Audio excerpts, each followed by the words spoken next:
Muchas gracias, señora vicepresidenta. Para clausurar el acto tenemos el honor de invitar al excelentísimo señor don Luis Ignacio Lula da Silva, presidente de la República Federativa de Brasil, a tomar la palabra. Señor presidente.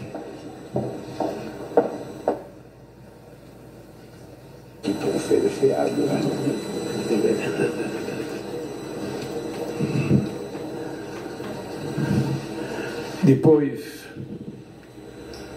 da fala da primeira vice-presidente e ministra de Assuntos Econômicos e Transformação Digital da Espanha, a ministra Nadia Calvino, eu tenho que tentar ser tão alegre e mais otimista do que ela com relação ao desenvolvimento do mundo e a relação Brasil-Espanha. Eu quero cumprimentar o senhor Héctor Gomes Hernandes, ministro de Indústria, Comércio e Turismo da Espanha, o embaixador brasileiro Mauro Vieira, ministro das Relações Exteriores, a nossa ministra da Saúde, Nízia Trindade, uma companheira que está preocupada em fazer da saúde um dos modelos de desenvolvimento do nosso país, a nossa querida companheira Luciana Santos, ministra da Ciência e Tecnologia e Inovação, o senador Renan Calheiros, que eu tinha que pedir para fazer o da palavra, não quis falar, Márcio Elias Rosa, já falou aqui com vocês, o nosso secretário executivo do Ministério da Indústria e Comércio, o companheiro, o embaixador Orlando Leite Ribeiro, embaixador do Brasil na Espanha, a embaixadora Vera Lúcia Alvarez, cônsul-geral do Brasil em Madrid, o companheiro Jorge Viana, presidente da Apex, que já falou também aqui nesse ato, a Chiana Mendes Bertolo, secretária de Estado de Comércio do Ministério da Indústria, Comércio e Turismo da Espanha, o embaixador Henrique Reda Vila, diretor da Casa da América, José Luiz Boné, presidente da Câmara de Comércio da Espanha, Antônio Garamendi, presidente da Confederação Espanhola de Organizações Empresariais, meus amigos e minhas amigas. A última vez em que estive nesta Casa da América, em novembro de 2021, foi para falar sobre o Programa de Recuperação Global após a pandemia de 2019. Na ocasião, externei o desejo de toda a humanidade de voltar à normalidade e lancei a pergunta para a qual normal a humanidade deseja voltar. Porque a verdade é que muito antes do primeiro caso da Covid-19, o mundo já estava doente, vítima de outros vírus igualmente nefastos, a desigualdade e o extremismo. Hoje, um ano e meio depois, o Brasil voltou a ser protagonista no enfrentamento desses males. A democracia venceu no Brasil e o povo brasileiro me confiou a tarefa de unir e reconstruir o nosso país. Tenho plena consciência de que essa é uma empreitada, não é uma empreitada de um presidente só. Não podemos fazer sozinho. É importante que a gente tenha um compromisso com toda a sociedade brasileira. E aqui é que o setor privado desempenha um papel decisivo. Há pouco ouvimos um relato de casos de sucesso de empresas espanholas no Brasil, nos mais diversos setores: financeiro, comunicação, energética, infraestrutura e turismo.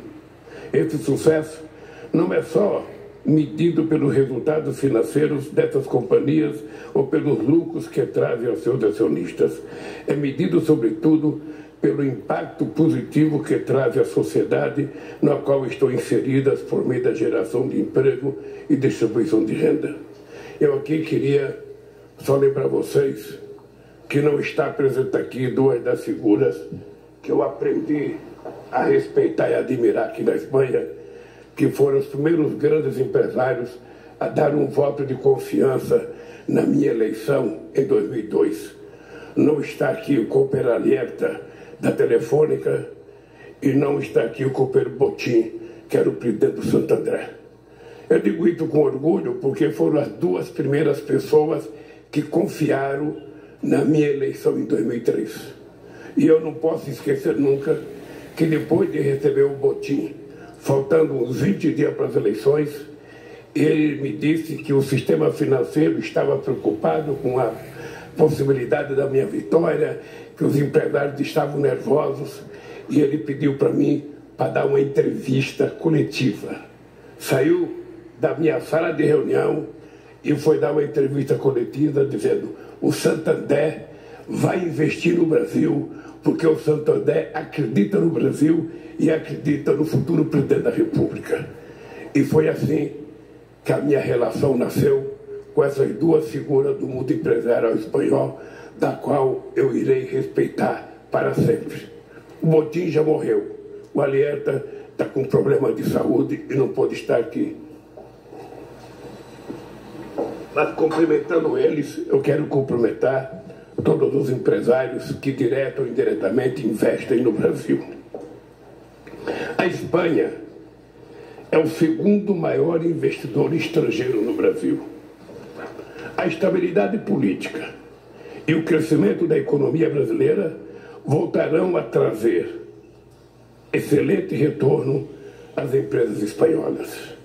Se alguém tem dúvida da capacidade de gestão dos nossos governos, eu quero lembrar que quando ganhamos as eleições de 2003, a inflação era 12%.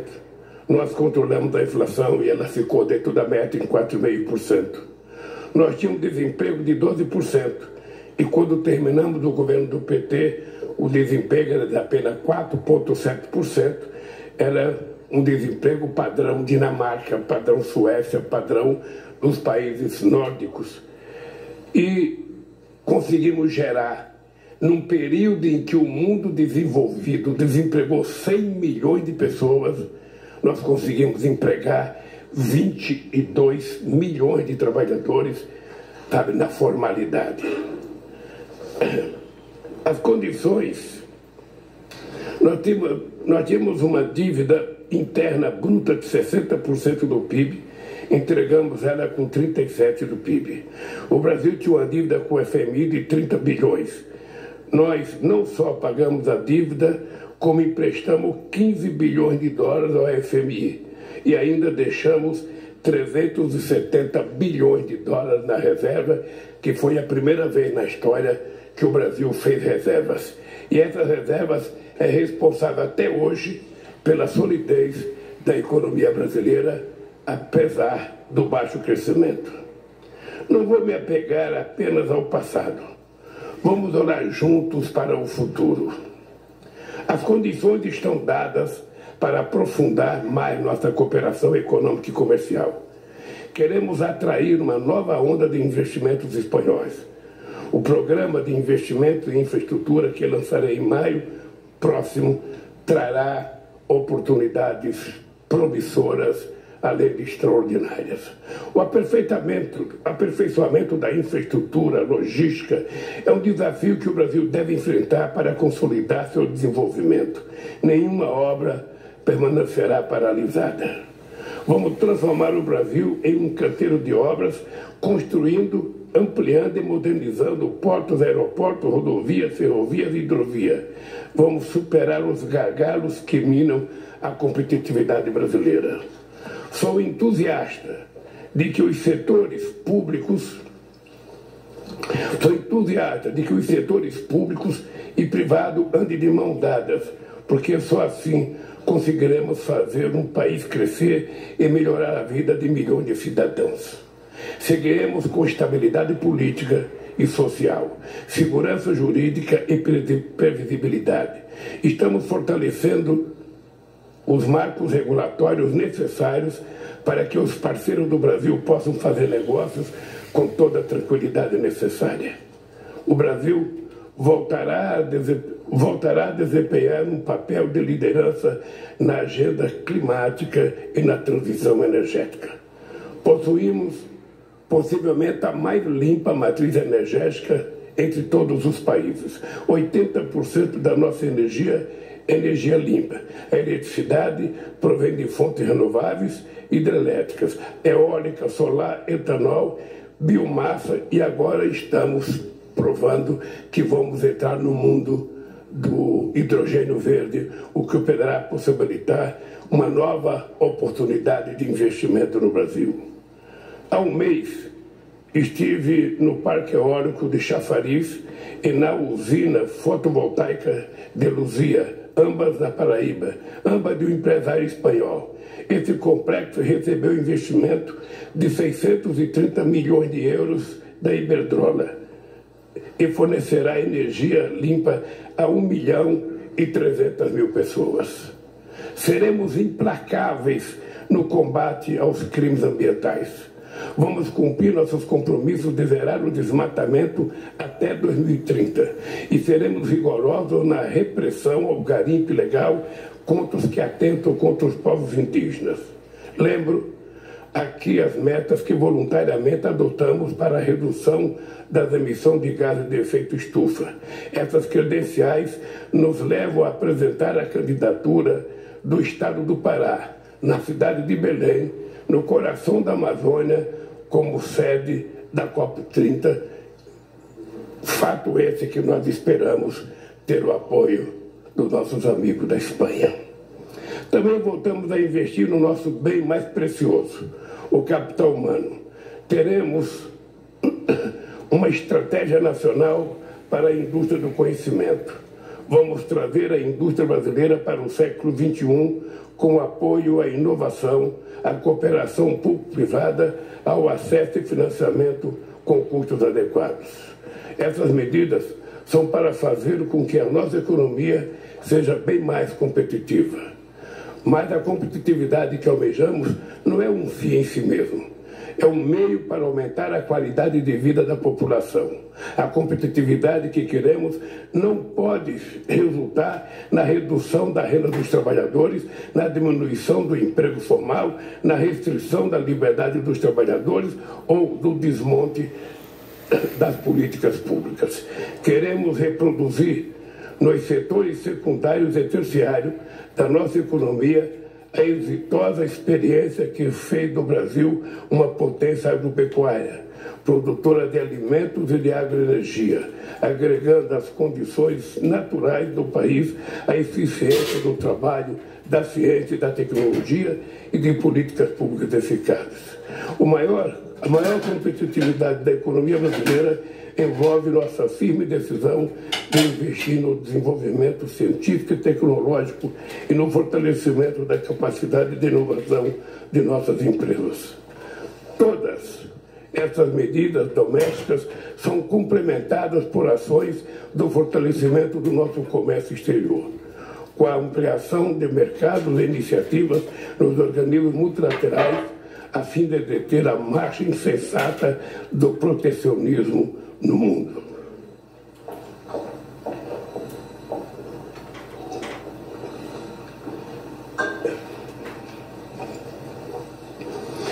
O Brasil e os sócios do Mercosul estão engajados no diálogo para concluir as negociações com a União Europeia e esperamos ter boas notícias ainda este ano. É um acordo muito importante para todos e queremos que seja equilibrado e que contribua para a reindustrialização do Brasil. A feliz coincidência de que ambos, Brasil e Espanha, presidirão nossas reuniões aduaneiras no segundo semestre deste ano permitirá avanços substantivos para a conclusão do acordo. Eu acho que a Espanha, na presidência da União Europeia, poderá ajudar muito na conclusão desse acordo, que eu imaginava que ia ser feito no meu primeiro ano de mandato em 2003, 2004, 2005, 2006, 2007, 2010, 2011, e esse acordo não foi feito. Eu espero que a gente consiga fazê-lo agora.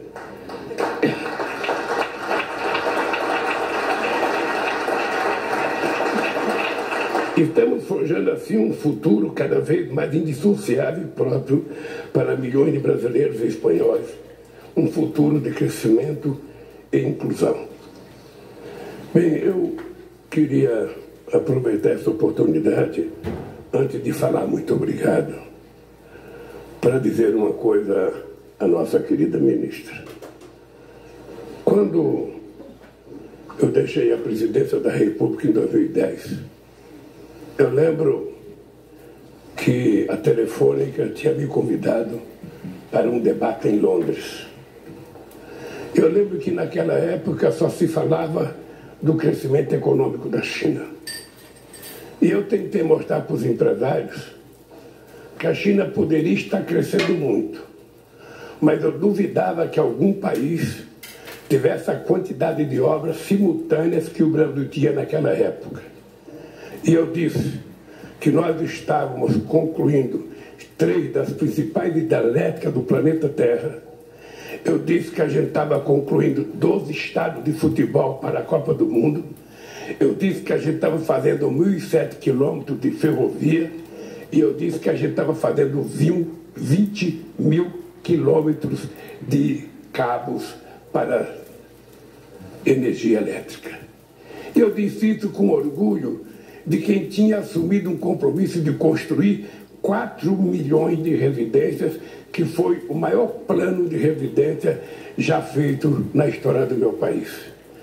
E quando nós criamos o PAC, que era a Política de Desenvolvimento do Brasil, foi o momento mais excepcional na construção de infraestrutura que o Brasil viveu.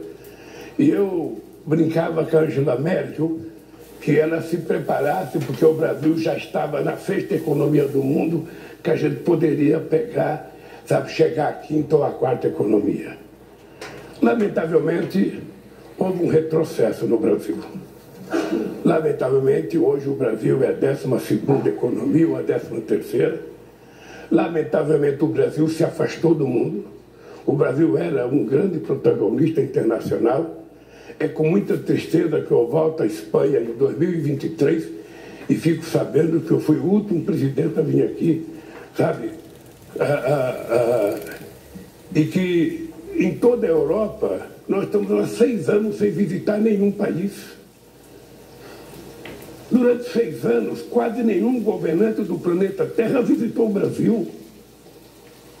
Durante 6 anos, nós vivemos uma época do negacionismo, a ponto de termos um governo que não acreditava na vacina, que não acreditava na ciência, que não acreditava na Organização Mundial da Saúde e que produzia remédios que não prestavam para combater o Covid.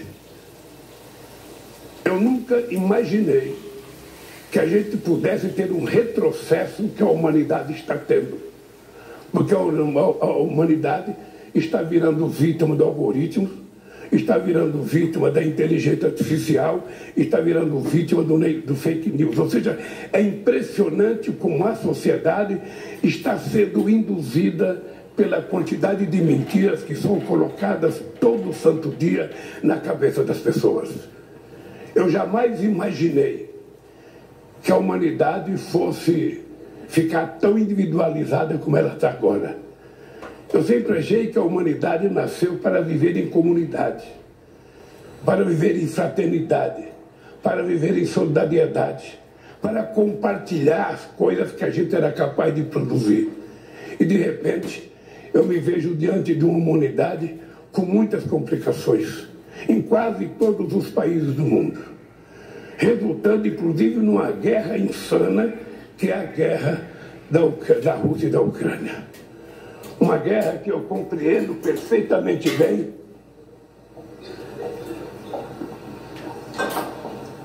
como é que os meus amigos europeus veem a guerra. Uma guerra que jamais poderia ter acontecido, porque não pode se aceitar que um país invada a integridade territorial de outro país. Mas uma guerra que também não tem ninguém falando em paz. E às vezes eu fico me perguntando até quando essa guerra vai durar. Porque se ninguém quiser construir a paz, ou seja, e os dois lados, o que invadiu está reticente e o invadido também tem sua razão de estar reticente, eu fico me perguntando quem é que vai tentar resolver essa situação. Eu estive conversando com o Olaf Scholz, chanceler da Alemanha. Estive conversando por telefone com o Macron. Pretendo, possivelmente, essa semana que vem, marcar um encontro com o Macron. Conversei com o presidente Biden, conversei com o Xi Jinping, na tentativa de construir um movimento que traga a paz de volta aqui na nossa querida Europa, para que a gente não fique sonhando toda noite com a possibilidade de uma terceira guerra mundial ou até do uso de bomba nuclear. O que pode evitar isso é a sensatez da gente tentar encontrar um denominador comum para chegar à paz. E eu estou convencido, primeiro-ministro, estou convencida, ministra, que nós vamos chegar. Amanhã eu vou conversar com o presidente Pedro Sánchez sobre esse assunto.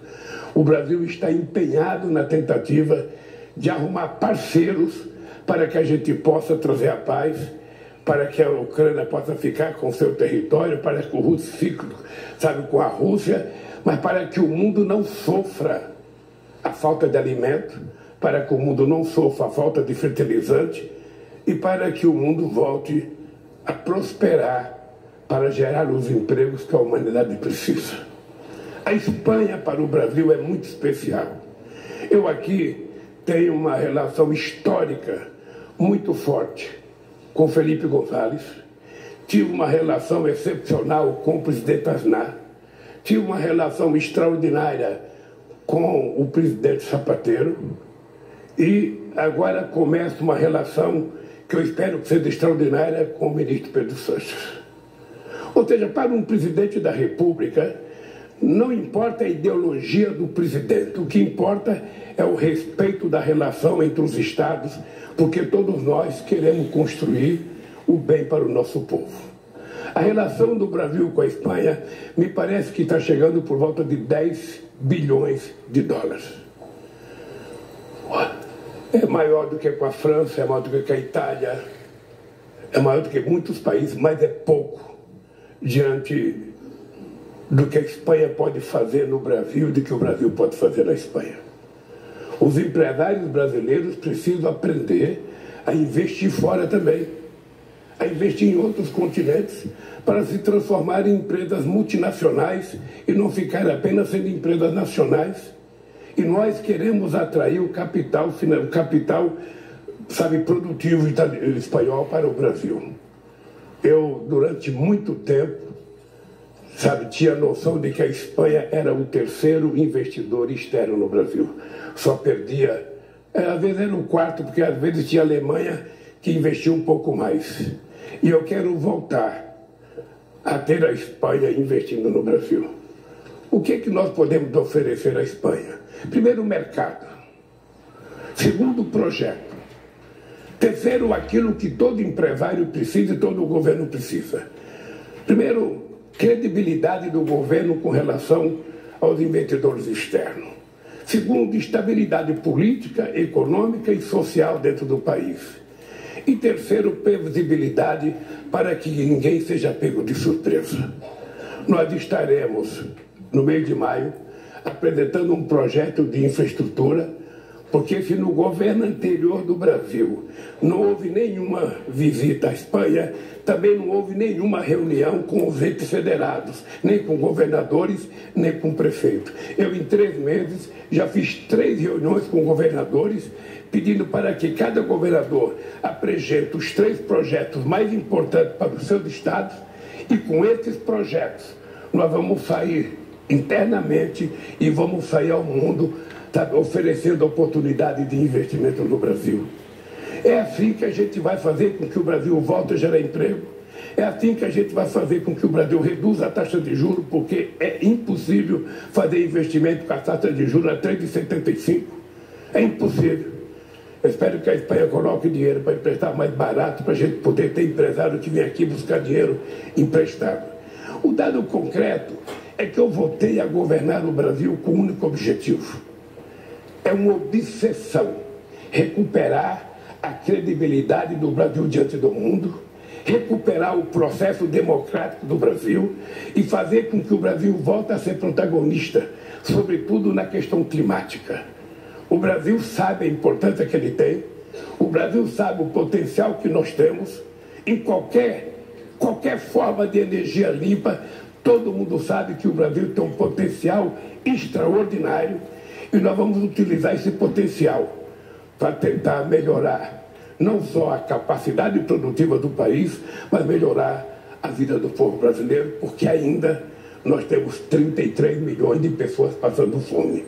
Os espanhóis se lembram que em 2012 a ONU anunciou o Brasil fora do mapa da fome. Em 2012. Pois em 2023 o Brasil tem 33 milhões de pessoas passando fome. A única explicação é a irresponsabilidade, porque o Brasil é o terceiro produtor de alimento do mundo, é o primeiro produtor de proteína animal do planeta. Não tem sentido um país como o Brasil ter fome. A única coisa que eu posso dizer é que é falta de responsabilidade. E eu tenho 1.350 dias, agora um pouco menos, para provar.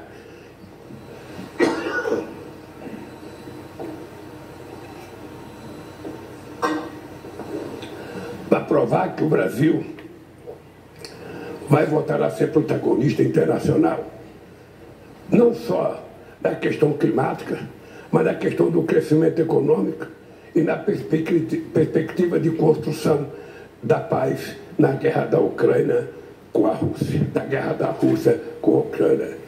E por último, eu tenho uma obsessão na minha vida. Eu trabalhei 27 anos dentro de uma fábrica. E eu acho que não existe nada mais honrado para um homem ou para uma mulher ter um emprego e, por esse emprego, levar comida para sua família todo santo dia. E essa é a minha obsessão. A economia brasileira voltar a crescer, gerar emprego, produzir energia limpa e manter uma relação extraordinária com todos os países do mundo, porque o Brasil não tem contencioso internacional. A única coisa que o Brasil tem é vontade de se transformar num país grande economicamente, desenvolvido, que tem uma renda melhor para os trabalhadores brasileiros, e é por isso que nós viemos conversar com os sindicatos espanhóis, porque nós temos uma relação de amizade desde 1980. E possivelmente eu seja o único presidente de todos os países do mundo, que todo país que eu viajo, eu faço questão de encontrar não só com o governo, mas eu quero encontrar com os empresários e quero encontrar com os trabalhadores. Porque se enganam aqueles que governam achando que o sindicato tem que ser fraco. A democracia só será forte se a relação entre o trabalho e capital for cordial, for uma relação produtiva e uma relação harmônica entre as duas partes. Senão, se o sindicato de trabalhadores forem fraco, a democracia também é fraca. E por isso eu recebi os dirigentes sindicais hoje com muito prazer, e amanhã me parece que eles vão participar do evento que eu vou ter, não sei se com o Rio, com o presidente. De qualquer forma, eu quero que vocês, empresários, saibam: o Brasil voltou, e voltou para brilhar nesse mundo maluco de incerteza que nós estamos vivendo. Um abraço, obrigado pela atenção de vocês.